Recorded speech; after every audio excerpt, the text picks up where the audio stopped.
Membahas masalah Palestina ini seperti membahas masalah siapa yang berhak mendapat warisan tanah.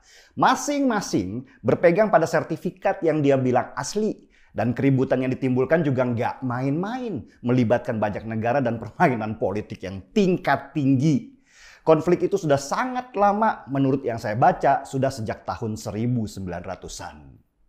Konflik makin panas ketika puluhan ribu orang Yahudi yang mengungsi ke banyak negara akibat serangan Nazi atau kita kenal dengan peristiwa Holocaust bergelombang masuk ke wilayah Palestina. Mereka menamakan gerakan itu sebagai gerakan kembali ke Bukit Sion, tempat berkumpulnya para leluhur bangsa Israel. Dan kita mengenalnya dengan nama Zionisme. Dan para pengungsi yang kembali ke sana disebut sebagai Zionis. Yang perlu dicatat di sini, agama Yahudi itu beda dengan Zionis. Agama Yahudi ya agama kayak kita yang Islam, Kristen, dan lain-lain. Sedangkan Zionis adalah orang Yahudi yang kembali ke Bukit Sion. Jadi bedakan ya. Yang nggak paham bedanya, semua orang Yahudi dan semua agama Yahudi langsung disalahkan karena konflik ini. Ini sama dengan Islam dan Wahabi. Islam itu agama, sedangkan Wahabisme adalah gerakan politik untuk menguasai banyak negara Islam dengan mengusung paham salah seorang penganut Islam garis keras, yaitu Muhammad bin Abdul Wahab. Agama Yahudi tidak sama dengan Yahudi Zionis.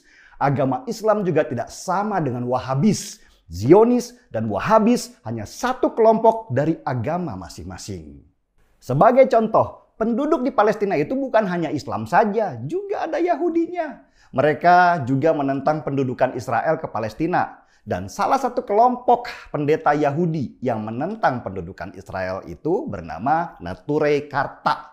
Para pendeta Yahudi di Neturei Karta menyebut apa yang dilakukan Israel adalah penjajahan dan keluar dari agama Yahudi yang cinta perdamaian. Sudah mulai rumit kan? Kenapa pendeta Yahudi di Neturei Karta menyebutnya sebagai penjajahan? Karena puluhan ribu orang Yahudi yang dulu terpencar di banyak negara akibat mengungsi karena menghindar dari Nazi, itu mulai mematok-matok tanah yang sudah dihuni selama puluhan tahun oleh orang-orang di Palestina. Ini yang disebut agresi. Orang-orang Israel merebut tanah dengan kekerasan dan mengusir orang-orang yang tinggal di sana. Nah, karena merasa diusir-usir inilah timbul gerakan perlawanan dari mereka yang terusir. Apalagi sesudah Israel kemudian memproklamirkan berdirinya negara Israel tahun 1948. Perlawanan pun makin menjadi-jadi karena itu berarti pengusiran dan perampasan tanah mereka menjadi legal. Jadi yang perlu dicatat di sini, masalah konflik Palestina dan Israel nggak ada hubungannya dengan agama. Ini masalah perebutan tanah akibat saling merasa punya sertifikat. Dan yang bikin tambah rumit adalah masing-masing dari mereka yang merasa punya tanah, baik Palestina juga Israel, membangun propaganda sendiri-sendiri berdasarkan kepentingan mereka. Israel membangun propaganda kalau mereka adalah orang baik, padahal jejak dananya mengalir ke banyak kerusuhan di Timur Tengah untuk mengamankan wilayahnya. Kerusuhan di Suriah adalah salah satu cara Israel untuk memecah barisan dari negara-negara Arab di sekelilingnya yang dulu memerangi mereka. Suriah di bawah Bashar Assad adalah pendukung utama Palestina. Makanya harus direbut dan dihancurkan supaya nggak ada lagi musuh utama di dekat mereka.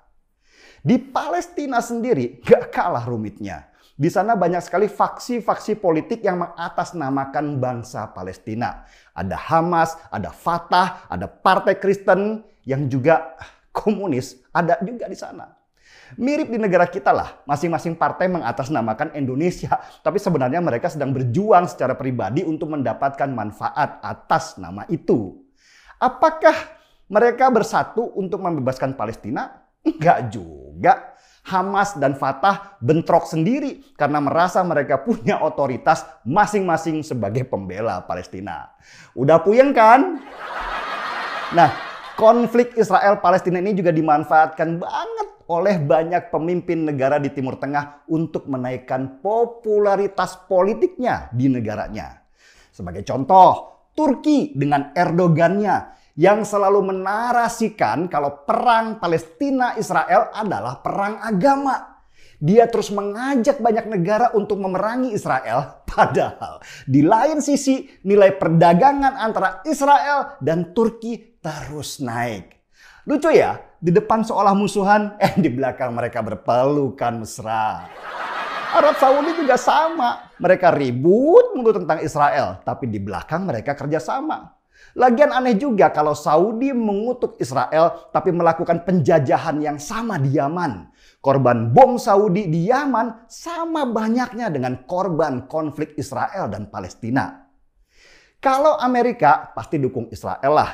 Karena Amerika sebenarnya adalah Israel. Di sana dikenal dengan nama lobi-lobi Yahudi. Yang berarti tidak mungkin seseorang menjadi presiden Amerika kalau nggak ada restu dari pengusaha Yahudi yang memegang ekonomi dan politik di negara itu. Lewat Amerika lah Israel mengontrol banyak negara di Timur Tengah supaya nggak menyerang Israel. Pangkalan-pangkalan militer Amerika di sana ditempatkan untuk mengontrol situasi. Dan Indonesia tetap pada sikapnya mendukung perjuangan Palestina karena ada nilai historis di sana bahwa Palestina pernah mengakui kemerdekaan Indonesia waktu awal berdirinya negara ini. Itu sebuah sikap dari seorang teman lama. Meski begitu, Indonesia tetap tidak setuju kalau konflik ini harus selalu dengan kekerasan karena korban yang sebenarnya adalah rakyat sipil. Narasi kalau masalah Israel dan Palestina ini adalah perang agama memang didesain oleh mereka yang punya kepentingan di sana. Peristiwa penyerbuan di Masjid Al-Aqsa juga didahului dengan pelemparan batu dari dalam masjid. Lah, kok ada batu di dalam masjid? Ini mau ibadah atau mau lempar-lemparan? Miriplah modelnya dengan di negeri kita. Waktu ada ambulans bawa batu untuk lempar-lemparan. Sesudah lempar-lempar batu yang akhirnya korbannya dari jemaah masjid dan polisi Israel, baru dibangun seruan kalau ini perang agama, perang antara Islam dan Yahudi. Sesudah seruan, mulailah kotak-kotak donasi berkeliaran atas nama perjuangan agama. Kemana donasi itu disalurkan? Ini yang jadi pertanyaan. Mau bilang disalurkan ke Palestina, lewat siapa? Wong dubes Indonesia di Palestina sendiri nggak merasa menerima duit sepersen pun dari donasi-donasi itu. Lalu kemana? Disalurkan ke organisasi radikal yang juga ada di Palestina? Atau dikantongi sendiri atas nama perjuangan mereka? Ruwet kan? Memang konflik di Palestina itu ruwet banget. Karena terlalu banyak yang bermain di sana. Jadi saya ketawa aja kalau ada dua agama di Indonesia yang sama-sama ngotot atas nama agama menyikapi perang Israel-Palestina. Yang merasa paling Islam bela Palestina mati-matian, yang merasa paling Kristen bela Israel dengan membabi buta. Ayat-ayat di masing-masing kitab suci dikeluarkan. Terus debat di media sosial seolah-olah paling tahu kondisi di sana. Saya hanya berdoa supaya masyarakat sipil di Palestina, juga di Yaman, juga di Suriah diselamatkan oleh Tuhan. Karena mereka lah korban sebenar-benarnya. Mereka menderita karena perang, ekonomi mereka hancur, keluarga mereka hilang, dan konflik tidak akan pernah selesai sebelum Israel berhenti merampas tanah penduduk di sana dan partai-partai di Palestina berhenti memanfaatkan konflik itu untuk kepentingan pribadi mereka.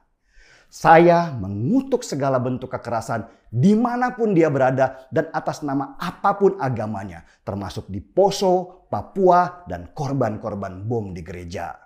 Sudah mulai bisa seruput kopi sekarang. Minal aidin wal faizin kawan. Mohon maaf lahir dan batin.